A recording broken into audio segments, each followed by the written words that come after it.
जय हिंद दोस्तों, welcome to कल्पाक्ष।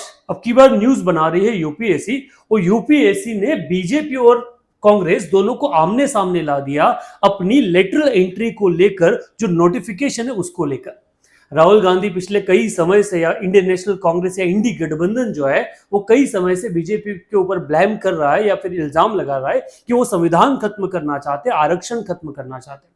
लंबा समय हो गया राहुल गांधी को जाति वाली राजनीति करते हुए और उनका मानना है कि आने वाले समय में वो जातिगत जनगणना जो है उसको करके रहेंगे। और उसी आधार पर जब यूपीएससी ने नोटिफिकेशन जारी किया कि वो लेटरल एंट्री के तहत सेक्रेटरी, ज्वाइंट सेक्रेटरी के जो पद है उनको भरने वाले हैं और उनमें रिजर्वेशन नहीं रहेगा, तो ये मुद्दा और फायर पे आ गया।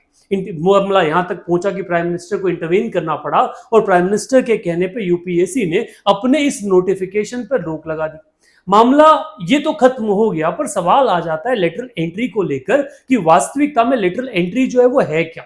लेटरल एंट्री एक सुपरमैन कहते ना, एक वॉकओवर था कि कोई भी बंदा जो किसी भी प्रोफेशन में एक अच्छा काम कर रहा है, अगर सरकार चाहे तो उसे क्या कर सकती है, सरकारी तंत्र में ला सकती है, ज्वाइंट सेक्रेटरी के पद पर या फिर टॉप मोस्ट जो इंडिया की पोजीशन है वहां पर, और उसके परफॉर्मेंस के आधार पर देश की उसकी सेवा, देश में या देश के लिए उसकी सेवा ले सकती है। तो वहीं से ये जो लेटरल एंट्री है इसका कॉन्सेप्ट शुरू हुआ।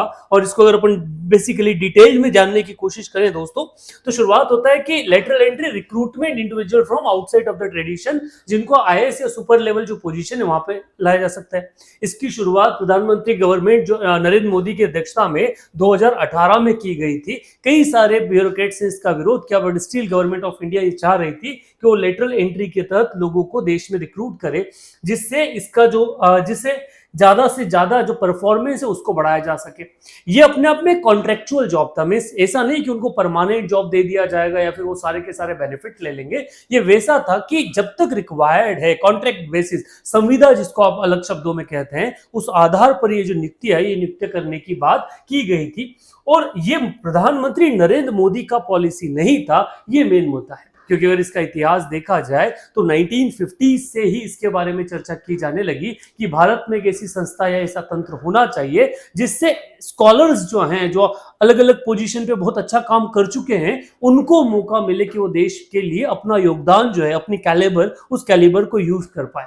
ये मुद्दा यूपीए गवर्नमेंट में भी आया और यूपीए गवर्नमेंट ने भी इसको लेकर कई सारे जो बातें वो की। और 2005 में जब एक एडमिनिस्ट्रेटिव रिफॉर्म कमीशन जो होता है उसने अपनी रिपोर्ट में बोला कि हमको भारत में ऐसा सिस्टम जो है वो इंट्रोड्यूस करना चाहिए। उसी मुद्दे पर अलग अलग बार कई सारे इनिशिएटिव्स लिए गए, बट कोई भी गवर्नमेंट पुख्ता जो निर्णय है वो नहीं ले पाई। पर ये जो निर्णय है ये बीजेपी सरकार ने ले लिया और उसके तहत जो अनाउंसमेंट जो है वो उन्होंने इसको लेके कर दिया। मुद्दा था रिजर्वेशन का, क्योंकि अभी वर्तमान में हर सेंट्रल गवर्नमेंट में ओबीसी, एससी और एसटी को लेके एक रिजर्वेशन पॉलिसी है। पर ये जो लेटरल एंट्री हो रहा था ये किसी संवैधानिक उस दर्जे में नहीं आ रही थी, इस कारण यहाँ पे रिजर्वेशन एक कंसर्न बना हुआ था। और जब ये मुद्दा हाइप लेने लगा, राहुल गांधी ने इसको बढ़ा चढ़ा के बढ़ाने लगा, तो प्रधानमंत्री नरेंद्र मोदी ने इंटरवीन किया और ये जो रिक्रूटमेंट था, इस रिक्रूटमेंट पे एक रोक जो है, अघोषित रोक लगा। पॉइंट ये है कि क्या लेटरल स्कीम जो है इसको लागू रहना चाहिए, क्या सरकार को इसके ऊपर और काम करना चाहिए, या लेटरल एंट्री जो है इसको पूर्ण रूप से बंद कर देना चाहिए। क्या फायदे हो सकते हैं, क्या नुकसान हो सकते हैं, आप अपने ओपिनियन कमेंट बॉक्स में जरूर लिखें।